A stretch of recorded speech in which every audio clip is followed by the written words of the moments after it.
Today, I'll present part of my research, which is the characterization of coastal shelf waves along New South Wales coast. I will start with a background, followed by aims and questions, and I'll present the methods and some evidence of coastal shelf waves along the New South Wales coast, then present the completed work and the proposed future work. As a background, I'll start by saying that inundation is a key aspect in management of coasts and estuaries in many parts of the world, and is caused by natural processes as well as anthropogenic processes such as climate change. Inundation is important to Australia because it's a coastal country where the big cities are located close to the coast, and New South Wales in particular has the highest vulnerability to inundation because of the high number of estuaries, approximately one estuary for every 12 kilometers, the high population demand where 80% of population lives within 50 kilometers to the coastline, the number of activities that take place at coastal areas, recreational, commercial, industrial, and many more, and the natural climate of the area.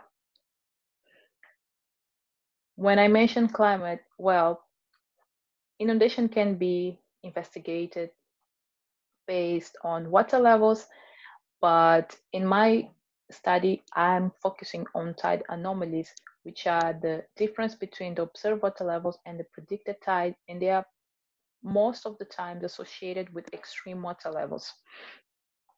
In particular, coastal shelf waves, which are unidirectional waves that propagate parallel to the coast. In the southern hemisphere, they propagate anticlockwise with the coast on the left. In the northern hemisphere, they propagate clockwise with the coast on the right. They are generated by pressure gradient and wind stress when we have steep continental shelves. In Australia in particular, they are generated in Bass Strait, which is a hot spot for coastal shelf waves, and they have a frequency of 10 to 20 days with amplitudes of 30 to 40 centimeters. In this image, we see a schematic illustration of the generation of coastal shelf waves and the propagation. So we can see a steep continental shelf, and we see that the coastal shelf wave is parallel to the coast and is propagating anti-clockwise with the coast on the left. Why are coastal shelf waves important? Well, coastal shelf waves are important because different from high frequency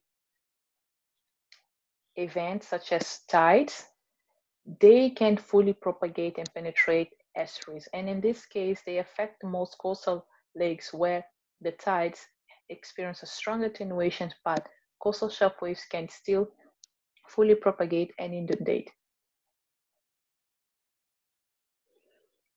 Some evidence of inundation in New South Wales is in these images where we have two residential areas were inundated due to coastal flooding.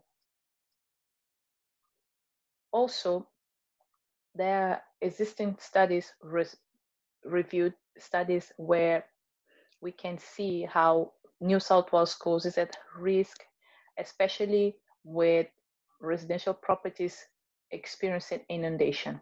In this figure, we can see how the number of properties exposed to inundation increases almost exponentially when we increase sea level rise. We see that even for a zero sea level rise, we still have at least 300 properties that experience 10% of inundation of the areas. And we see how Lake Macquarie is the most vulnerable, and we see that on a scenario of 1.5 sea level rise, we have more than 7,000 properties at risk of inundation, and half of them, at least half of them, will experience 90 or 100% of inundation. So the aim of this research is to understand how coastal shelf waves contribute to extreme water levels along New South Wales coast and estuaries. And the questions I'm trying to answer is what is the response of New South Wales coastal water levels to coastal shelf waves? What is the frequency of coastal shelf waves along New South Wales coast? What type of synoptic conditions generate coastal shelf waves, and how can we link coastal shelf waves to climate processes such as El Niño Southern Oscillation.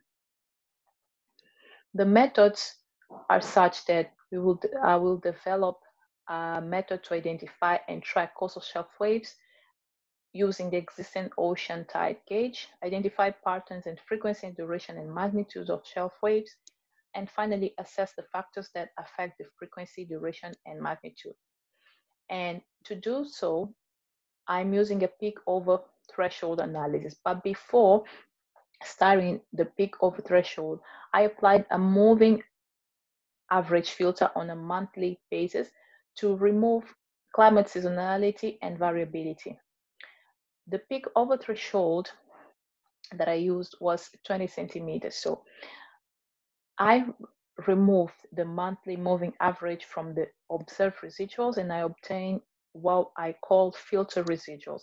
So looking at the filter residuals, I consider an event whenever I have at least 20 centimeters of water levels, and whenever I have an event that has a duration between 6 hours to 20 days. Further, I reduce this interval for durations of between 4 days and 20 days. At the same time that I'm looking for consistency in duration and magnitude northwards the coast.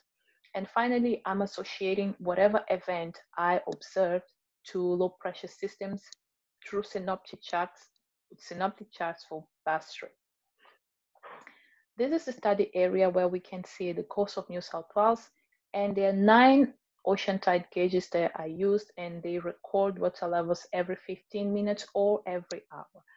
7 of them are open bay gauges. 1 is a river entrance gauge, Newcastle Port, and 1 is an offshore gauge in Tweed Heads. And the residuals were prior obtained as the difference between the observed water levels and predicted tides using U-tide. Now I'd like to show you some evidence of some important shelf waves that we had that caused some degree of inundation in New South Wales. So we had in 2015, in May, a coastal shelf wave, and we can see on the right-hand image that we have indeed a low pressure system developing in Bass Strait. At the same time that we see the residuals increasing in Eden, and the blue line are the filtered residuals, and the gray line are the total anomaly. So we can see how this wave is propagating northwards, where we see that it has a duration of 10 days approximately, and we can also see that it seems that it's dissipating as we move northwards. And again, if we have a look in this shelf wave, we see what were the water levels in Eden at the time. We see what happened in Jervis Bay, Port Kembla, Port Denison, Patonga, Crowdy Head, and Tweed Head. What we can see from these figures is how we see the consistency and the magnitude of the conservation of the coastal shelf waves as we move northwards, and the consistency in the duration of the events. So after applying the peak over threshold, I observed a number of coastal shelf waves, and I would like to show a few of them, starting with the coastal shelf wave in September 2003, where we see a low pressure system in Bass Strait, and we see what residuals increasing in Eden.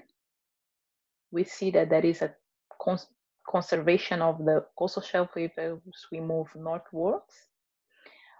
We finally see a dissipation in Tweed Heads, and this shelf wave was approximately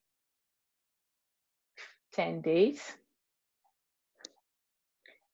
In 2006, we also had a coastal shelf wave in September, but the interesting aspect of this shelf wave is how the total anomaly is smaller compared to the filtered residuals. So there might be possibly something related to the climate that occur and cause this shifting of the total anomaly from larger to smaller than the shelf wave. This shelf wave differently had a 6 days duration. Another shelf wave in June. And we can see that for all these shelf waves, that is indeed a low pressure system developing in past rate that takes approximately 3 to 4 days and dissipates before the dissipation of the shelf wave, of course. And this coastal shelf wave has 5 days of duration.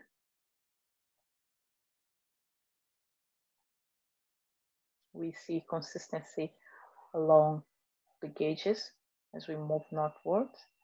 And in 2017, where we observed a 7 to 10 days of a shelf wave, when again we see a low pressure system in past rate, and we see the consistency in the shelf wave itself dissipating at the northern gauge tweed head. So after observing these coastal shelf waves and more, I can say that there are several coastal shelf waves traveling along New South Wales coast every year. And we also saw how the duration of the coastal shelf waves can be shorter than 7 days. We had 5 days of duration and even 4 days of duration for coastal shelf waves. And we see that the magnitude is likely affected by climate processes, that we see that at sometimes we have larger total anomalies, in some other points we have larger coastal shelf waves. And finally, we can also see that there is a dissipation of the coastal shelf waves as they move north. But more work is needed, and the plan is to investigate gridded sea level pressure maps to find common synoptic conditions and to link them to the generation of coastal shelf waves in order to build a prediction tool. And then I also intend to link the total anomaly and coastal shelf waves to climate processes to see how they vary according to the different phases of the climate processes. And finally, to obtain distributions of magnitude and duration of the coastal shelf waves, as well as the total anomalies. Before ending this presentation, I'd like to acknowledge my supervisors, Hannah Powell, Danielle Verdon-Cade, the University of Newcastle for the scholarship, Dave Henslow, Ben Haig, Mandy Hydraulics for the support providing and assistance providing data sets, and the coastal group of the Earth Science Department.